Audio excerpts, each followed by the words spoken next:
La voz del papel presenta. De la constancia del sabio. Lucio Anneo Séneca.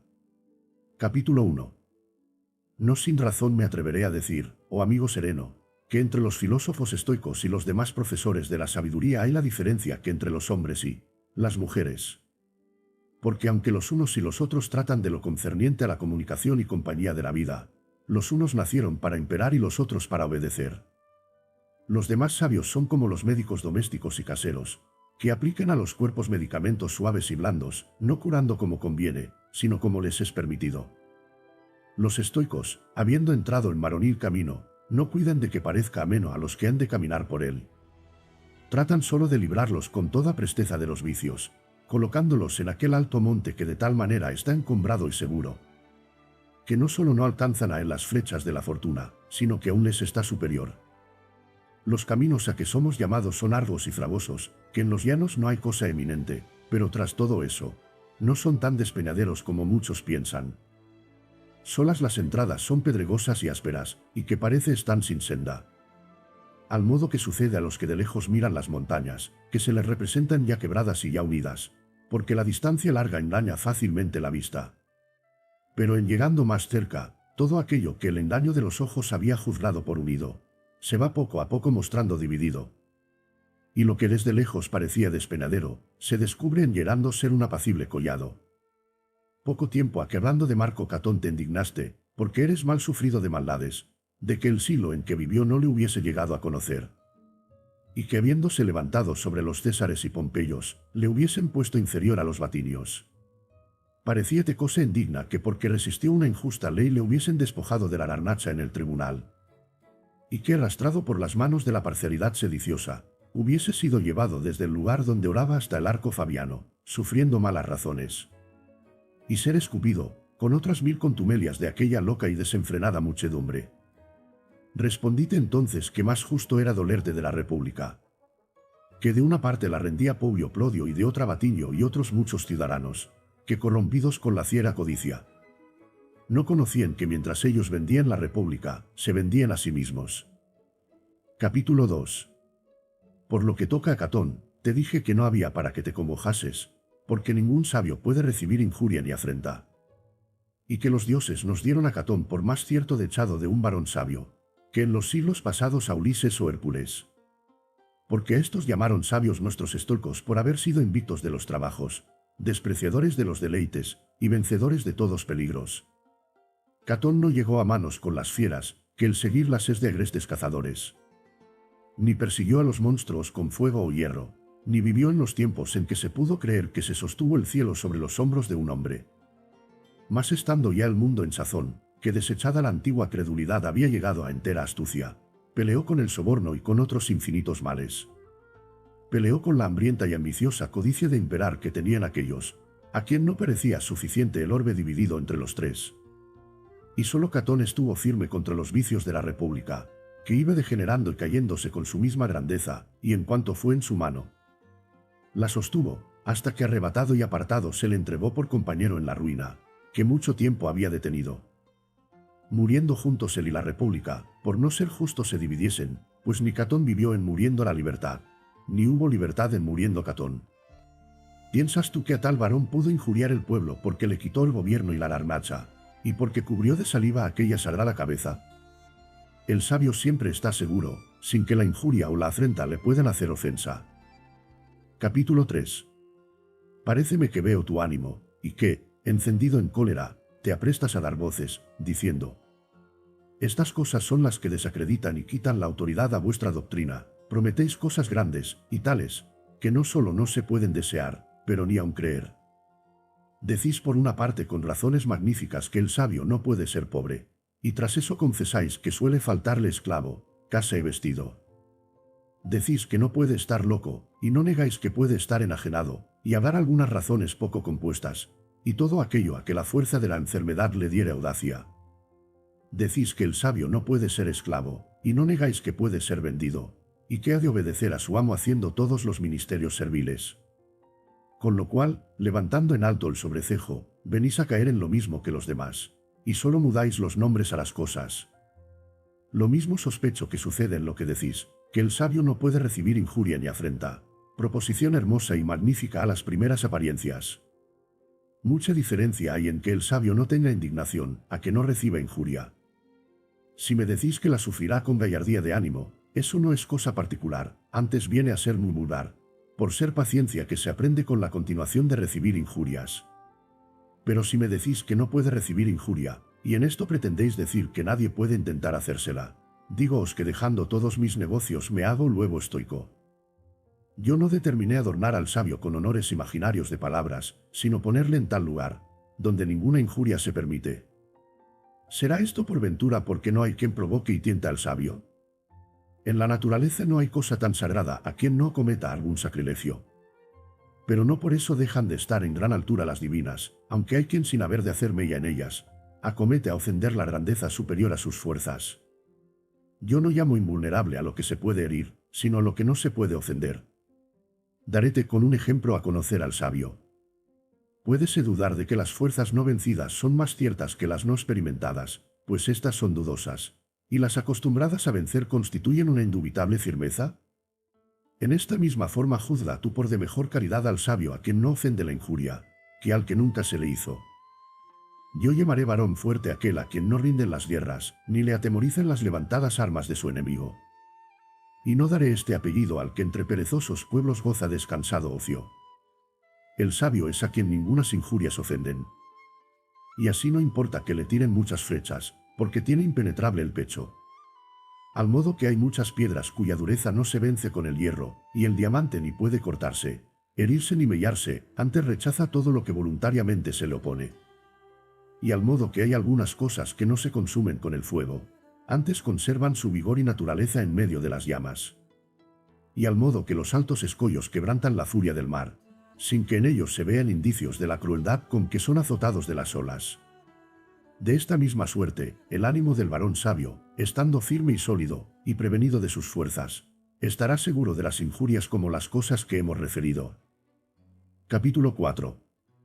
¿Faltará por ventura alguno que intente hacer injuria al sabio? Intentarálo, pero no llegará a conseguirlo. Porque le hallará con tal distancia apartado del contacto de las cosas inferiores, que ninguna fuerza dañosa podrá alcanzar hasta donde él está. Cuando los poderosos levantados por su imperio, y los que están validos por el consentimiento de los que se les humillan intentaren dañar al sabio, quedarán sus acometimientos tan sin fuerza como aquellas cosas que con arco o ballesta se tiran en alto, que aunque tal vez se pierden de vista, vuelven abajo sin tocar en el cielo. ¿Piensas que aquel ignorante rey, que con la muchedumbre de saetas oscureció el día, llegó con alguna a ofender al sol, o que habiendo echado muchas cadenas en el mar, pudo prender a Neptuno?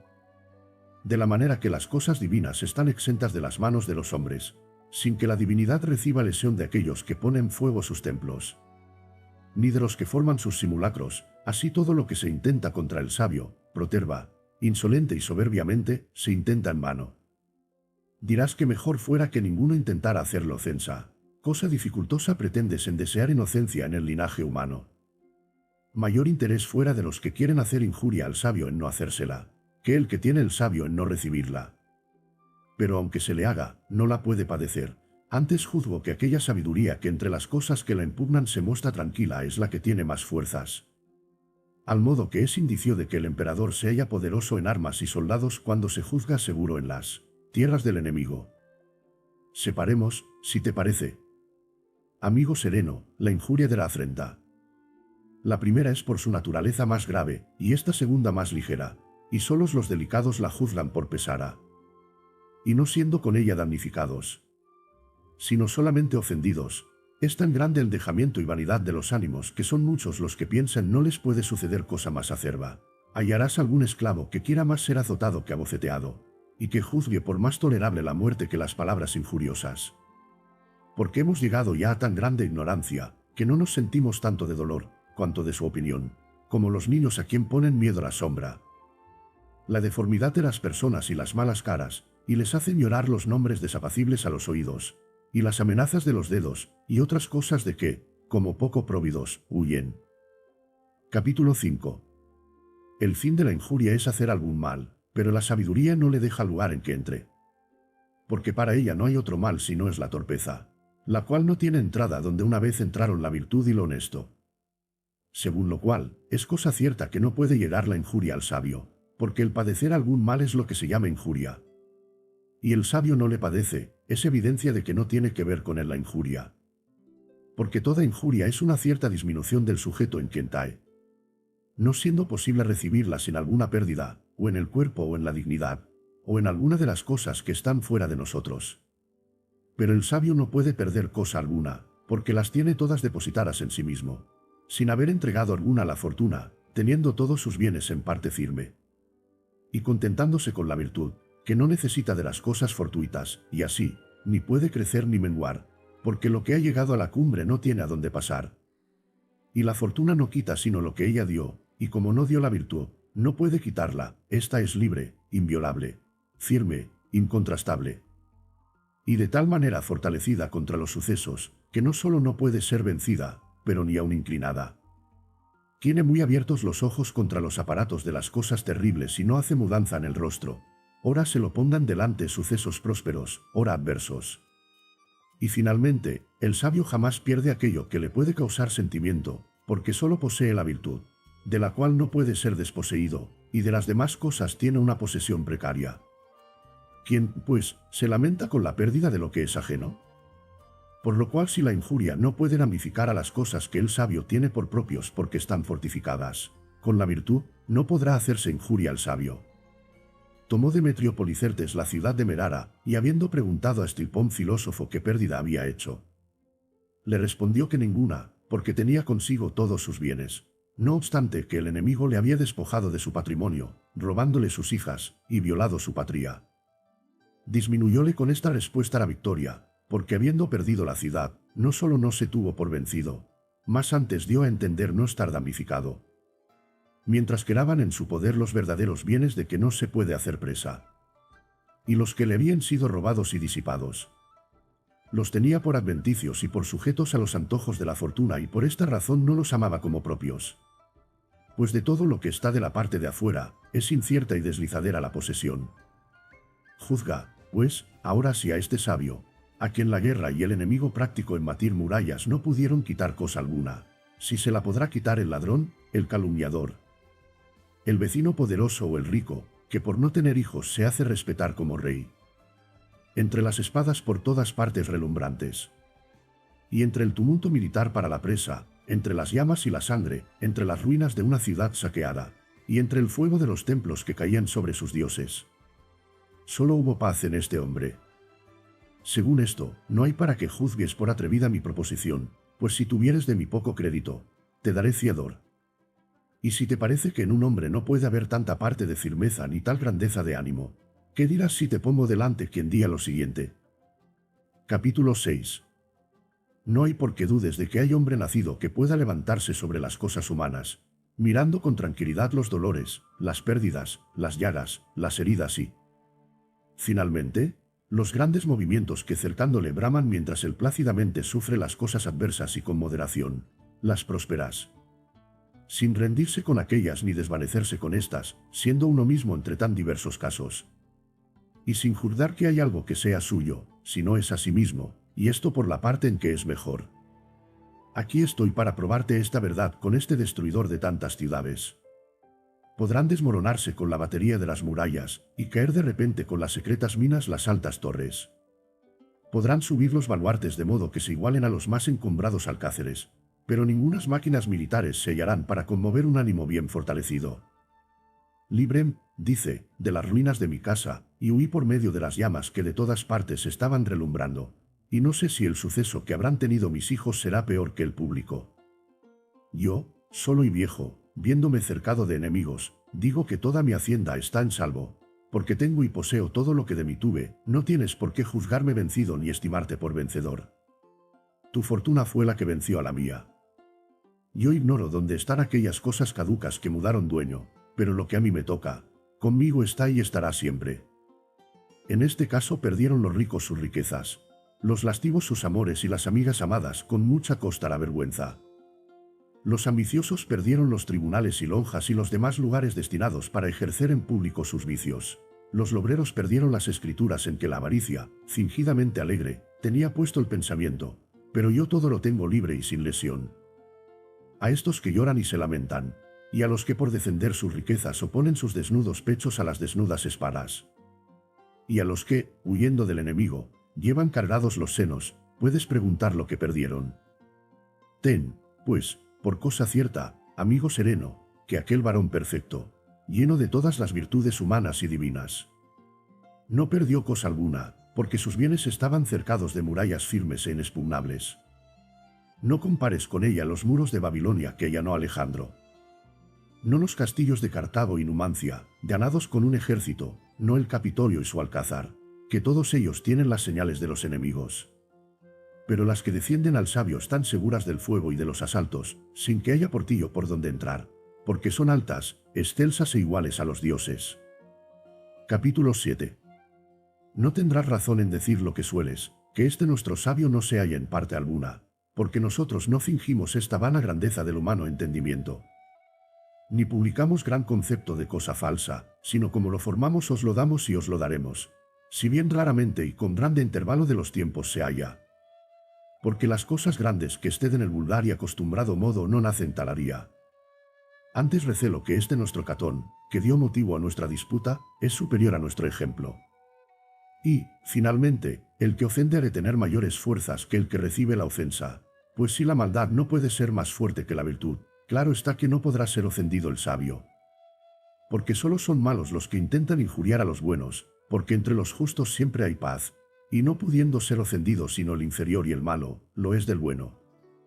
Y los buenos no pueden tener injuria si no es de los que no lo son, claro es que el sabio no puede ser injuriado.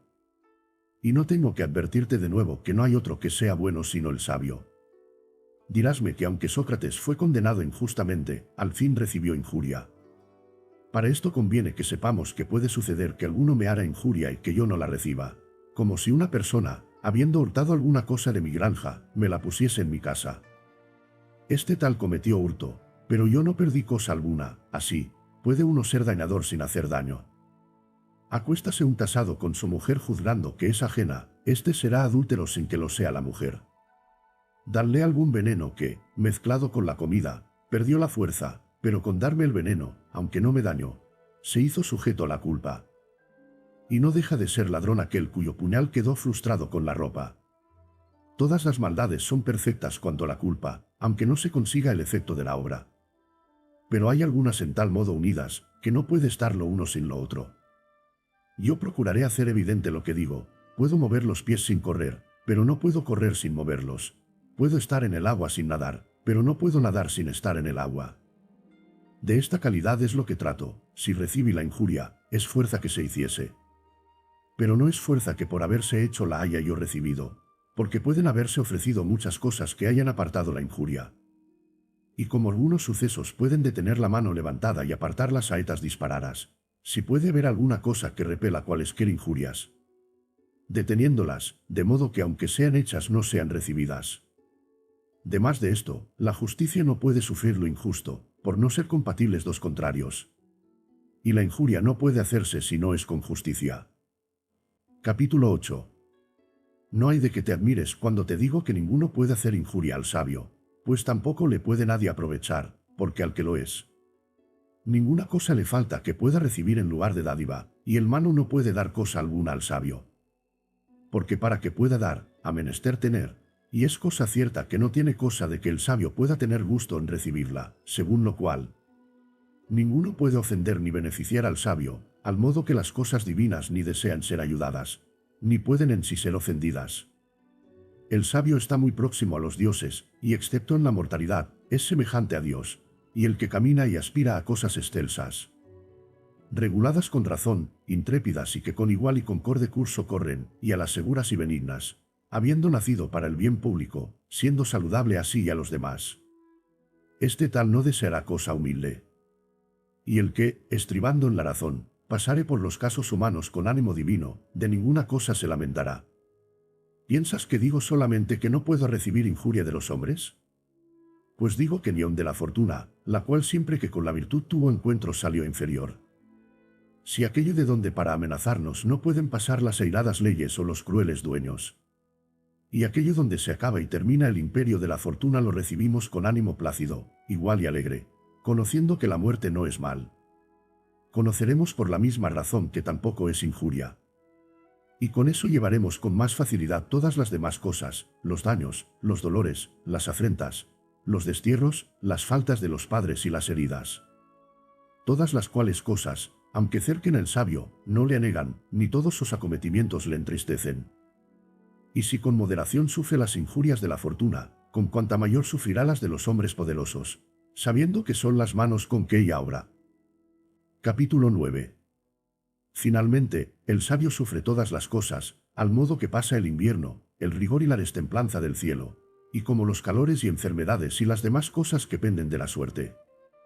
Y no juzga de cualquiera que lo que hace lo guía por consejo, que éste solo se halla en el sabio, que en los demás no hay consejos, sino en daños, asechanzas y movimientos pálidos del ánimo, atribuyéndolo todos los casos. Porque todo lo que es casual y fortuito, si se enfurece y altera, es fuera de nosotros. Y piensas también que aquellos por quien se nos dispone algún peligro tienen ancha materia las injurias. Ya con testigos supuestos, ya con falsas acusaciones, ya irritando contra nosotros los movimientos de los poderosos. Con otros 1000 latrocinios que pasan aún entre los de ropas largas, teniendo también por injuria si se les quita su ganancia o el premio mucho tiempo procurando. Si les salió incierta la herencia solicitada con grandes diligencias, quitándoseles la gracia de la casa que les había de ser provechosa. Pues todo esto lo desprecia el sabio, porque no sabe vivir en esperanza o en miedo de lo temporal. Añade a esto que ninguno recibe injurias sin alteración de ánimo, porque cuando la suerte se perturba, y el varón levantado carece de perturbación por ser templado y de alta y plácida quietud. Y si la injuria tocara al sabio, conmoviérale e inquietárale, siendo cierto que carece de la ira injusta que suele despertar la apariencia de injuria, porque sabe no puede hacérsele. Por lo cual, hallándose firme y alegre y en continuo gozo, de tal manera no se congoja con las ofensas de los hombres, que la misma injuria y aquello con que ella quiso hacer experiencia del sabio tentando su virtud, se hallan frustrados. Ruegos que favorezcamos este intento y que le asistamos con equidad de ánimo y oídos. Y no porque el sabio se exime de la injuria se disminuye algún tanto vuestra desvergüenza o vuestros codiciosísimos deseos, ni vuestra temeridad o soberbia. Porque quedando en pie vuestros vicios, queda en su ser esta libertad del sabio. No decimos que vosotros no tenéis facultad de hacerle injuria, sino que él echa por alto todas las injurias y que se defiende con paciencia y grandeza de ánimo. De esta suerte vencieron muchos en las contiendas sagradas, fatigando con perseverante paciencia las manos de los que los herían.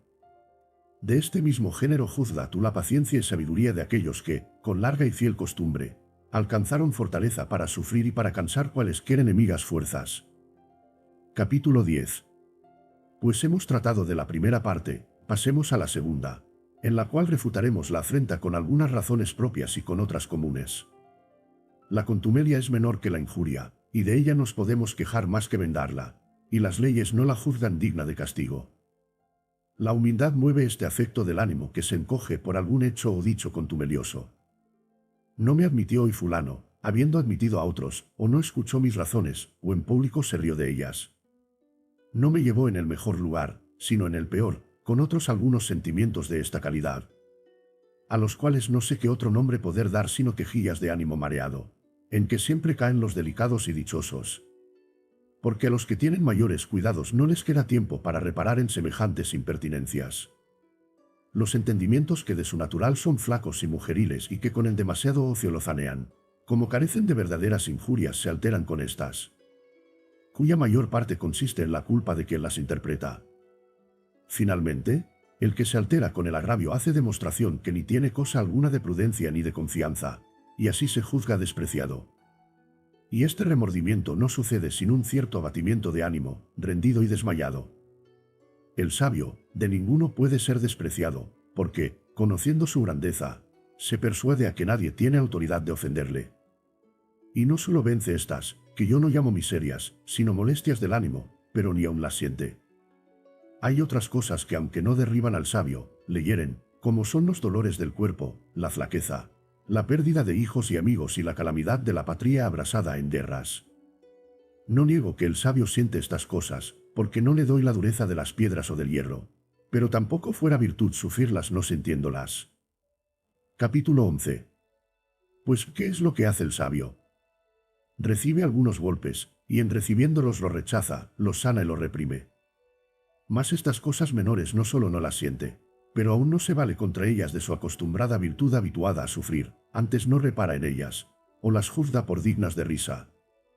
Demás de esto, como la mayor parte de las contumelias hacen los insolentes y soberbios y los que se vienen mal con su felicidad, viene a tener el sabio la sanidad y grandeza de ánimo con que rechaza aquel hinchado afecto. Siendo esta virtud tan hermosa que pasa por todas las cosas de esta caridad como por vanas fantasías de sueños y, como por fantasmas nocturnos, que no tienen cosa alguna de sólido y verdadero. Y juntamente se persuade que todos los demás hombres le son tan inferiores, que no han de tener osadía a despreciar las cosas superiores a ellos. Esta palabra contumelia se deriva del desprecio, porque ninguno, si no es el que desprecia, la hace. Y ninguno desprecia al que tiene por mayor y por mejor aunque haga algo de aquello que suelen hacer los despreciadores. Suelen los niños dar golpes en la cara a sus padres. Y muchas veces desgreñan y arrancan los cabellos a sus madres, escúpenlas, descúbrenlas en presencia de otros y dicen las palabras libres. Y a ninguna acción de llamamos contumelia. ¿Cuál es la razón? Porque el que lo hizo no pudo despreciar. Y por esta misma causa nos deleita la licenciosa urbanidad que los esclavos tienen para con sus dueños, cuya audacia y dicacidad puede atreverse a los convidados cuando empezó en su señor. Porque al paso que cada uno de ellos es más abatido y ridículo, es de más osada lengua. Y para este efecto se suelen comprar muchachos ingeniosos cuya libertad se perfeccione con maestros que les enseñen a decir injurias pensaras. Y nada de esto tenemos por afrenta, sino por agudezas. Capítulo 12. Pues qué mayor locura puede haber como el deleitarnos y ofendernos de las mismas cosas, y el tener por afrenta lo que me dice mi amigo, teniendo por bufonería lo que me dice el esclavo. El ánimo que nosotros tenemos contra los niños, ese mismo tiene el sabio contra aquellos que, aun después de pasada la juventud y habiendo llegado las canas, se están en la puerilidad y niñez. ¿Han, por ventura, medrado algo estos en quien están arraigados los males del ánimo? Y si han crecido, ha sido en errores, diferenciándose de los niños solamente en ser mayores y en la forma de los cuerpos, que en lo demás no están menos vagos e inciertos, apeteciendo el deleite sin elección y estando temerosos, y si se ven algún tiempo quietos, no es por inclinación, sino por miedo. ¿Quién, pues, habrá que diga hay diferencia entre ellos y los muchachos? Más de que toda la codicia de estos es en tener algunos dados y alguna moneda de vellón, y la de otros es de oro. ¿Plata y filares? Los muchachos hacen también entre sí sus magistrados, imitando la garnacha, las varas y los tribunales que los hombres tienen. Los muchachos hacen en las riberas formas de casas juntadas de arena. Los hombres, como si emprendiesen alguna cosa grande, se ocupan en levantar piedras, paredes y techos, que habiendo sido inventados para defensa de los cuerpos, se convierten en peligro suyo, iguales, pues, son a los muchachos. Y si en algo se les adelantan en algunas cosas mayores, todo al fin es error. Y así, no sin causa el sabio recibe las injurias de estos como juegos, y tal vez los amonesta con el mal y con la pena como a muchachos. No porque él haya recibido la injuria, sino porque la hicieron ellos, y para que desistan de hacerla. Al modo que cuando los caballos rehusan la carrera, les da el caballero con el azote. Y sin enojarse con ellos los castiga para que el dolor venza la rebeldía. Con lo cual juntamente verás que está disuelto el argumento que se nos pone, que el sabio no recibe injuria ni afrenta porque castiga a los que se la hacen, porque esto no es vengarse, sino enmendarlos. Capítulo 13. ¿Qué razón, pues, hay para que no creas que tiene esta firmeza de ánimo el varón sabio, teniendo licencia de confesarla en otros, aunque no sea precedida de la misma causa? ¿Qué médico se enoja con el frenético? ¿Quién tiene por injurias las quejas de aquel a quien estando con la fiebre se le deniega el agua? Advierte que el sabio tiene el mismo oficio con todos que el médico con sus enfermos, sin que éste se desdeñe de tocar las obscenidades, ni mirar los excrementos, cuando de ello necesita el enfermo, y sin que se enoje de escuchar las palabras ásperas de los que, frenéticos, se enfurecen. Conoce el sabio que muchos de los que andan con la toba y la púrpura, aunque tienen buen color y parece que están fuertes, están malsanos. Y así, los mira como a enfermos destemplados, y con esto no se ensaña, aunque desvergonzadamente se atrevan a intentar con la enfermedad alguna cosa contra el que los cura. Y como hace poca estimación de los honores que el enfermo le da, tampoco hace caudal de las acciones contumeliosas. Y como hace poco aprecio de que un mendigo le honre, tampoco tiene por injuria si algún hombre de los de la ínfima plebe, siendo saludado, no le pagó la cortesía. Ni se estima en más porque muchos ricos le estiman, porque conoce que en ninguna cosa se diferencian de los mendigos, antes son más desdichados. Porque los pobres necesitan de poco y los ricos de mucho, y, finalmente, no se sentirá el sabio de que el rey de los Medos, o Atalo, rey de Asia, pase con silencio y con arrogante rostro cuando él le saluda. Porque conoce que el estado de los reyes no tiene otra cosa de que se tenga envidia más que la que se tiene de aquel, a quien, en una gran familia, le cupo el cuidado de regir los enfermos y enfrenar los locos. Sentirém yo, por ventura, si uno de los que en los ejércitos están negociando y comprando malos esclavos, de que están llenas sus tiendas, me dejó de saludar. Pienso que no me sentiré, porque ¿y qué cosa tiene buena aquel en cuyo poder no hay alguno que no sea malo?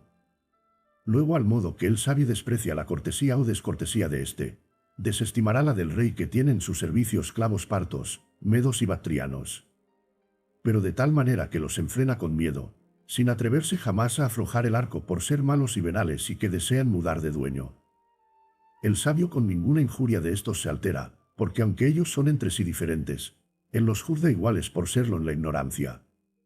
Porque si una vez se abatiese tanto que se alterase con la injuria o contumelia, jamás podría tener seguridad, siendo esta el principal caudal de un sabio, el cual nunca cometerá tal error, que vengándose de la injuria, venga a dar honor al que la hizo.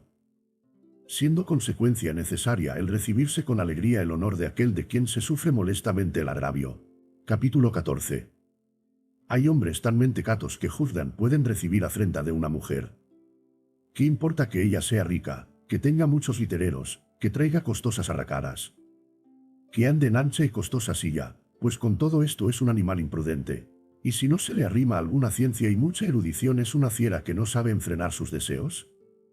Hay algunos que llevan impacientemente el ser impedidos de los criados guedejudos que los acompañan, y tienen por afrenta el hallar dificultad en los porteros y soberbia en el que cuida de las visitas o sobrecejo en el camarero. Oh, como conviene despertar la risa en estas ocasiones, y cómo se debe henchir de deleite el ánimo cuando en su quietud contempla los errores ajenos. Pues ¿qué se ha de hacer? No ha de llegar el sabio a las puertas guardadas por un áspero y desabrido portero.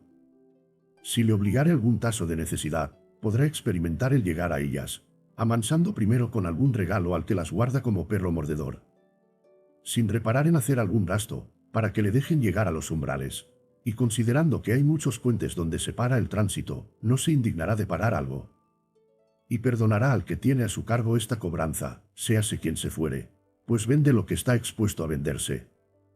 De corto ánimo es el que se muestra ufano porque habló con libertad al portero y porque le rompió la vara y se entró al dueño y le pidió que lo mandase castigar. El que porfía se hace competidor, y aunque venza ya se hizo igual. ¿Qué hará, pues, el sabio cargado de golpes? Lo que hizo Catón cuando le hirieron en la cara, que ni se enojó ni vengó la injuria, y tampoco la perdonó, porque negó estar injuriado. Mayor ánimo fue no reconocerla, de lo que fuera al perdonarla. Y no nos detendremos mucho en esto, porque ¿quién hay que ignore que de estas cosas que se tienen por buenas o por malas hace el sabio diferente concepto que los demás? No pone los ojos en lo que los hombres tienen por malo y desdichado, porque no camina por donde el pueblo. Y al modo que las estrellas hacen su viaje contrario al mundo, así el sabio camina contra la opinión de todos. Capítulo 15.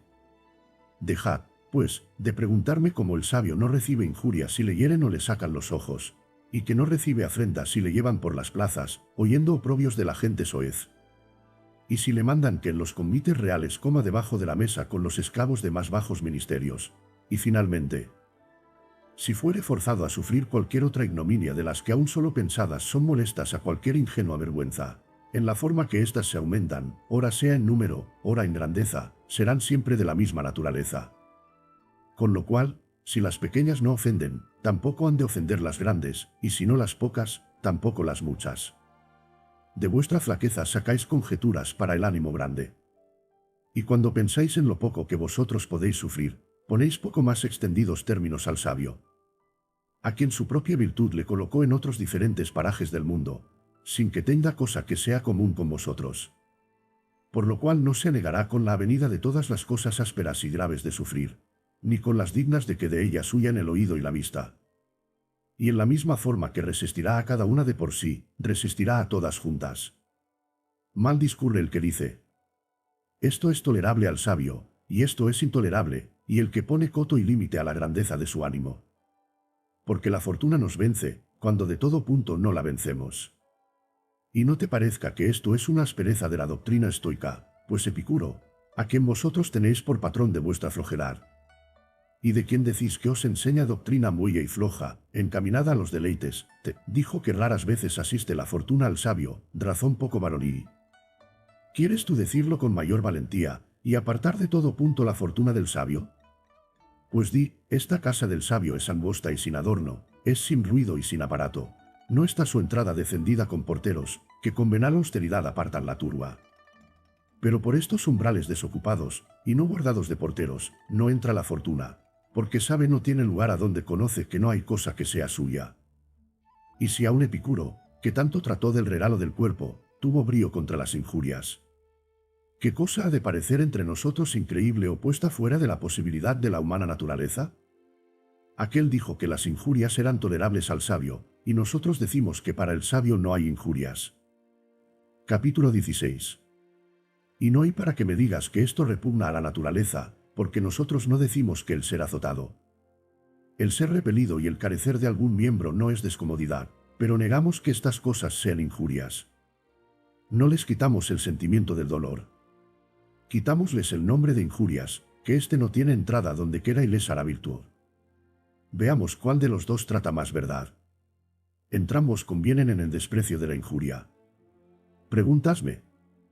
Siendo esto así, ¿qué diferencia hay entre ellos? La que hay entre los fortísimos gladiadores, que unos sufriendo las heridas están firmes, y otros volviendo los ojos al pueblo, que clama, dan indicios de su poco valor, no mereciendo que por ellos se interceda. No pienses que es cosa grande en lo que discordamos, solo se trata de aquello que es lo que solo nos pertenece. Entrambos ejemplos nos enseñan a despreciar las injurias y contumelias, a quien podemos llamar sombras y apariencias de injurias, para cuyo desprecio no es necesario que el varón sea sabio, basta que sea advertido, y que pueda hacer examen, preguntándose si lo que le sucede es por culpa suya o sin ella. Porque si tiene culpa, no es agravio sino castigo, y si no la tiene, la vergüenza queda en quien hace la injuria. ¿Qué cosa es esta a que llamamos contumelia? ¿Que te burlaste de mi calva, de mis ojos, de mis piernas o mi estatura? ¿Qué agravio es decirme lo que está manifiesto?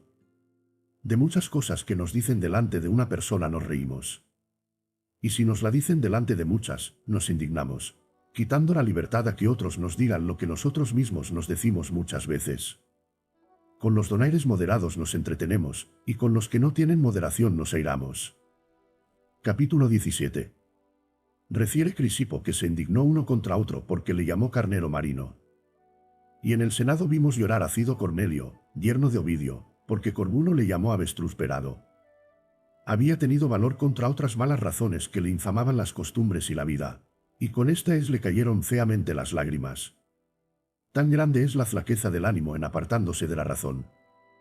¿Qué diremos de que nos damos por ofendidos si alguno remeda nuestra habla y nuestros pasos o si declara algún vicio nuestro en la lengua o en el cuerpo? Como si estos defectos se manifestaran más con remedar los otros, que con tenerlos nosotros. Muchos oyen con sentimiento la vejez y las canas a que llegaron con deseos. Otros se ofendieron de que les notaron su pobreza, escondiéndola de los otros cuando entre sí se lamentan de ella. Según lo cual, a los licenciosos que con decir pesadumbres tratan de hacerse graciosos, se les quitará la materia si tú, voluntaria y anticipadamente, que adelantares a decirte lo que ellos te podrán decir, porque el que comienza a reírse de sí, no da lugar a que otros lo hagan. Hay memoria de que Batiño, hombre nacido para risa y aborrecimiento, fue un truhán, donairoso y decidor. Y solía el decir mucho mal de sus pies, y de su garganta llena de lamparones, con lo cual se libró de la fisga de sus émulos, aunque tenía más que enfermedades. Y entre otros, se escapó de los donaires de Cicerón. Si aquel con la desvergüenza, y con los continuos oprobios con que se habituó a no avergonzarse, pudo conseguirlo, ¿Por qué no ha de alcanzar el que con estudios nobles y con el adorno de la sabiduría hubiere llegado a alguna perfección? Añade que es un cierto género de venganza quitar al que quiso hacer la injuria el deleite de ella. Suelen los que las hacen decir: desdichado de mí, pienso que no lo entendió, porque el fruto de la injuria consiste en que se sienta y en la indignación del ofendido. Y demás de esto, no hayas miedo que falte otro igual que te vengue. Capítulo 18. Entre los muchos vicios de que abundaba Cayo César, era admirablemente notado en ser insigne en picar a todos con alguna nota, siendo en materia tan dispuesta para la risa. Porque era tal su pálida fealdad, que daba indicios de locura, teniendo los torcidos ojos escondidos debajo de la arrugada frente, con grande deformidad de una cabeza calva destituida de cabellos, y una cerviz llena de cerdas, las piernas muy flacas, con mala hechura de pies. Y con todas estas faltas sería proceder en infinito si quisiese contar las cosas en que fue desvergonzado para sus padres y abuelos y para todos estados. Referiré solo lo que fue causa de su muerte. Tenía por íntimo amigo a Asiático Valerio, varón feroz y que apenas sabía sufrir ajenos agravios. A este, pues, le objetó en alta voz en un convite y una conversación pública, cuál era su mujer en el acto venéreo. «Oh, santos dioses, que esto oiga un varón, y que esto sepa un príncipe, y que llegase su licencia a tanto. Que no digo a un varón consular, no a un amigo, sino a cualquier marido, se atreviese un príncipe a contar su adulterio y su fastidio». De Querea, tribuno de los soldados, se decía que por ser el tono de la voz lánguido y débil, se hacía sospechoso. A este, siempre que pedía el nombre, se le daba Cayo, unas veces el de Venus, y otras el de Príapo, notando de afeminado al que manejaba las armas. Y esto lo decía andando el cargado de galas y joyas, así en los vestidos como en el calzado. Forzóle con esto a disponer con el hierro el no llegar más a pedirle el nombre. Este fue el primero que levantó la mano entre los conjurados, él le derribó de un golpe la media cerviz, y luego llegaron infinitas espadas a vengar las públicas y particulares injurias. Pero el que primero mostró ser varón, fue el que no se lo parecía. Y siendo Cayo tan amigo de decir injurias, era impaciente en sufrirlas, juzgándolo todo por injuria. Enojóse con Herenio Matro, porque saludándolo le llamó solamente Cayo. Y no se quedó sin castigo un soldado aventajado porque le llamó Calígula, siendo este el nombre que se le solía llamar, por haber nacido en los ejércitos y ser alumno en las legiones. Y él, que con este apellido se había hecho familiar a los soldados, puesto ya en los coturnos de la grandeza, juzgaba por oprobio y afrenta que le llamasen Calígula. Séanos, pues, de consuelo cuando nuestra mansedumbre dejare la venganza, que no faltará quien castigue al desvergonzado, soberbio e injurioso. Vicios que no se ejercitan en solo uno ni en sola una afrenta. Pongamos los ojos en los ejemplos de aquellos cuya paciencia alabamos, como fue Sócrates, que tomó en buena parte los dicterios contra el esperados y publicados en las comedias. Y se rió de ellos, no menos que cuando su mujer Santipa le roció con agua sucia. E Hipicrates, cuando se le objetó que su madre Tresa era bárbara, respondió que también la madre de los dioses era de Frigia. Capítulo 19.